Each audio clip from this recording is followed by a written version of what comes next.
Hi guys, welcome back to my YouTube channel. In this video, I'm going to show you how to tag someone on Facebook Reels after posting, right? So first of all, we will just go to the Facebook mobile application here, right?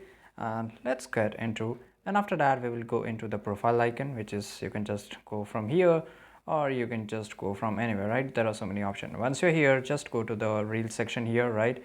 And once you are in the Reels section, you can just for example, let's get into This this, three right? And let me pause this. AI tool Okay, and once you are in through the reel section, the bottom right side corner, you will see the three dot icon. So just click over there, and after that you have to find option. Just click on the edit reel, and once you are here, you can just tag a person, right? You can just put the name by @, and you can just tag it here. So this is how you can tag someone on Facebook reel after posting.